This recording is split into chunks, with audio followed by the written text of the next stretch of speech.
जिला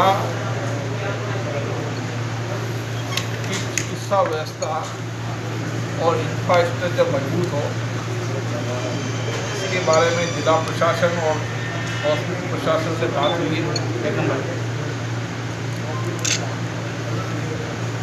हमने जिला प्रशासन और हॉस्पिटल प्रशासन से कहा है कि ग्रामीण क्षेत्र के CSC, PSC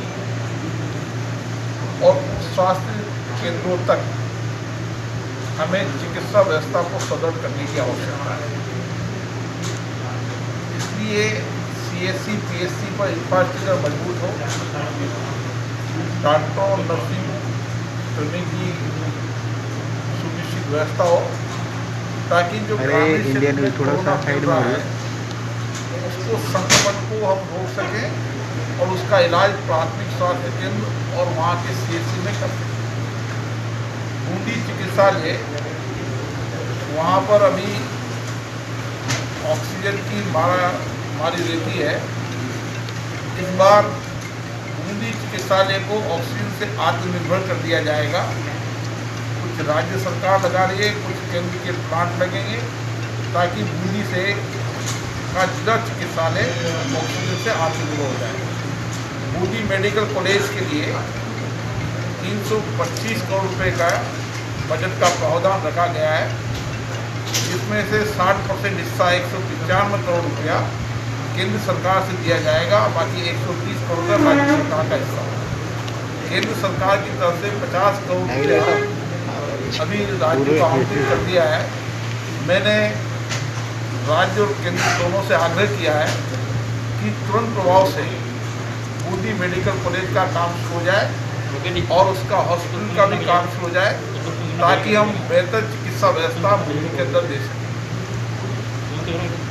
अन्य सामाजिक संस्थाओं से, CSR से, अन्य लोगों के सहयोग से हमारी कोशिश है कि बूंदी को हम चिकित्सा इंफ्रास्ट्रक्चर मजबूत कर सकें और कोरोना संक्रमण होने पर उसका ठीक से इलाज कर सकें। मेरा बूंदी जिले की जनता से आग्रह है कि कोरोना संक्रमण की चेन को तोड़ने के लिए हमको सजगता और सावधानी बरतनी पड़ेगी, क्योंकि कोरोना संक्रमण मनुष्य से मनुष्य में फैलता है। और इसलिए बूंदी जिला राजस्थान का वो जिला है जब पिछली वेव के अंदर यहाँ पर 25 दिन तक एक भी कोरोना संक्रमित नहीं पाया गया। मैंने पुनः यहाँ की जनता से आग्रह करना चाहता हूँ, निवेदन करना चाहता हूँ, इस संक्रमण की चेन को तोड़ना है तो हमें सचेत रहना पड़ेगा, सावधान रहना पड़ेगा, सतर्क रहना पड़ेगा। और अगर कोरोना संक्रमित के लक्षण नज़र आते हैं तो तुरंत प्रभाव से उसकी टेस्ट कराकर और चिकित्सा व्यवस्था करनी पड़ेगी, ताकि हम कोरोना संक्रमण की चेन को वहीं रोक सकें। हमने हर पंचायत स्तर पर और पंचायत के बाद हर गांव स्तर पर स्वास्थ्य कोरोना योद्धा सैनिक सामाजिक कार्यकर्ता खड़े किए हैं, जो हर गांव की रक्षा करने का काम करें।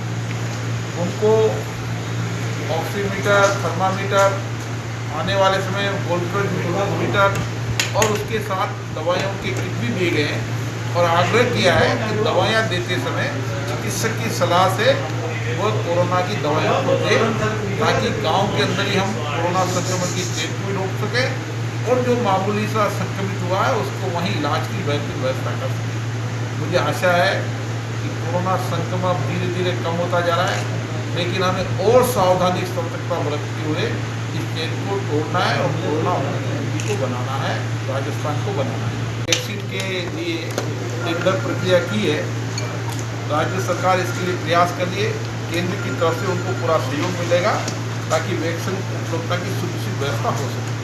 आग्रह किया है कि ICU बेड की कमी थी, ICU बेड बढ़ाने के लिए मैंने उनको कहा है कि ICU बेड बढ़ाया जाए। इसके लिए राज्य सरकार को भी आग्रह किया है, CSR से भी आवश्यकता हुई तो CSR बेड ICU बेड बढ़ाएंगे ताकि यहाँ पर्याप्त व्यवस्था मिल सके। एक ICU आपके पहुँच से पहले बना हुआ है, लेकिन वो चालू नहीं हो रहा।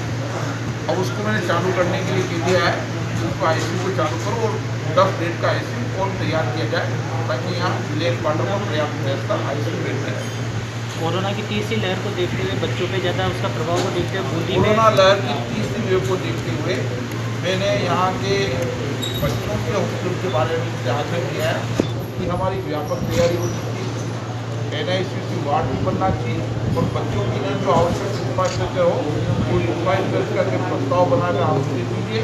मैं राज्य सरकार से बात करूँगा, आवश्यकता होगी तो CSR के अंदर भी वह व्यवस्था की जाएगी।